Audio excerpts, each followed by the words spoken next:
My husband got my sister pregnant and my family told me to stay silent. So I walked away and took a step that stripped them of their wealth, their reputation, and even their freedom, and the day the truth came out, the whole family fell in their own eyes. When my sister quietly said, "I'm pregnant, and it's Tyler's," it felt like someone had filled my chest with air and then suddenly ripped it open. I genuinely forgot to breathe for a few seconds. The low hum of the refrigerator behind me, the faint buzz of the ceiling light above, it all seemed to shut off at once. All I could see was her face, the same sister who used to cry on my shoulder when we were kids, but this time her tears were setting my world on fire. I managed to say, "What do you mean it's Tyler's?" And my hands instinctively grabbed the edge of the kitchen counter. She looked ashamed, trembling slightly, and strangely in that moment, I saw her helplessness, deeper even than my own. Tyler was my husband. The same man who had been telling me for weeks that he was just tired, that we were disconnected, that he needed space. I thought maybe it was my double shifts at the hospital, or maybe we had both gotten lost in the noise of everyday life. I gave him time. I gave him silence. I swallowed my hurt. I had no idea that silence was quietly sawing through the foundation of my home. When I told my mom, she sighed and said, "Honey, maybe don't make a big scene. Families survive worse. Sometimes you have to stay quiet to save a marriage." It felt like she hadn't just poured salt on the wound, she'd thrown the whole ocean at me. "He got my sister pregnant. How is that something I should stay quiet about?" I asked. But she wouldn't budge. The truth was uncomfortable. Tyler paid a lot of the bills. He helped with my student loans, my sister's car payment, even some of my mom's medical expenses. In my family, debt and shame had always walked hand in hand. They believed if this scandal went public, the whole fragile system holding us together would collapse. For the first time in my life, I felt less like a daughter and more like an investment they didn't want to lose. It took me 2 days to confront Tyler. He was sitting in the living room, some meaningless cable news channel playing in the background. I stood in front of him and asked, "Is it true?" He was quiet for a moment before saying softly, "Yeah, I messed up. Like it was a typo. Not my marriage." "Why her?" I asked. He shrugged. "She was around. And you were always tired." That sentence hit my body like a live wire. In that instant, something inside me settled. I wasn't going to scream.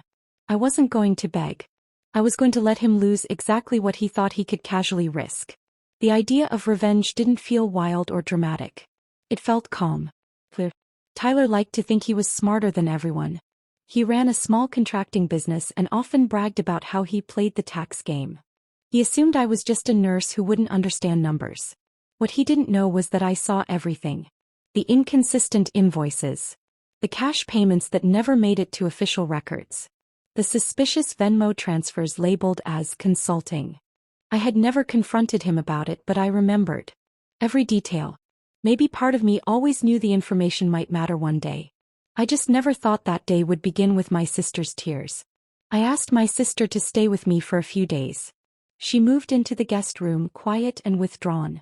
I could see the guilt sitting on her shoulders. Underneath it, there was something else too. A microscopic hope that Tyler would choose her now that she was carrying his child. One evening, I rested my hand gently on her stomach and said, "Don't worry about him. Just take care of yourself." For the first time in weeks, I felt like I was doing something right. Not as a wife, but as a sister. The day I filed the report, Tyler tried to stop me. "You're destroying everything," he said, blocking the front door. "No," I replied evenly. "I'm telling the truth." The IRS office was stark and cold. White walls, gray floors, a kind of sterile quiet that made every footstep echo. When I placed the documentation in front of the officer, he scanned it for several seconds before looking up at me. "Ma'am, this is serious." "I know," I said. And in that moment, for the first time in months, I felt lighter. Like someone else in the world could look at the facts and call them what they were. When I got home, my family was furious. My brother accused me of ruining everyone's stability.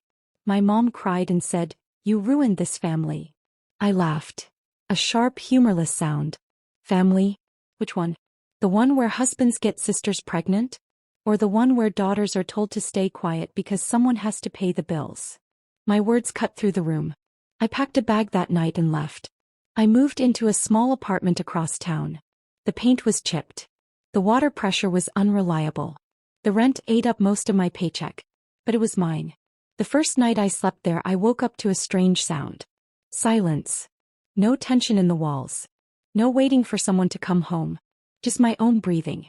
Weeks later, the investigation into Tyler's finances became official. Fines. Audits. The possibility of criminal charges.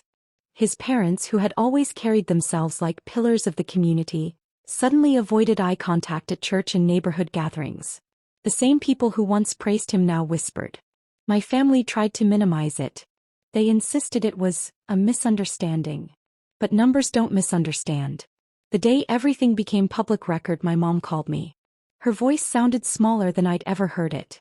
We should have listened to you, she said. I leaned against my kitchen counter, the same posture I had been in the day my sister confessed. I never wanted revenge, I told her quietly. I wanted honesty. And a little loyalty. She didn't argue. A few months later, my sister gave birth to a healthy baby girl. I sat outside the delivery room, hands clasped together, staring at the patterned hospital floor. When the nurse stepped out and said, "She's okay," I closed my eyes and let out a breath I felt like I'd been holding for half a year. Life, I realized, has a strange way of growing something new out of wreckage. Today, I come home from my night shift and step onto my small balcony. A light rain is falling. Cars pass below, their tires slicing through wet pavement. The air smells clean. Sometimes I think about who I was before all of this. Exhausted, accommodating, afraid of rocking the boat. I'm not that woman anymore. I'm not broken. I've changed. I'm harder in some places, yes. But I'm steadier too. This isn't a story about dramatic revenge. It's about an ordinary American woman who chose to tell the truth when it would have been easier to stay quiet. I did lose a lot. My marriage, my family's approval, the illusion of security. But what I gained was something I didn't even realize I was missing. Freedom.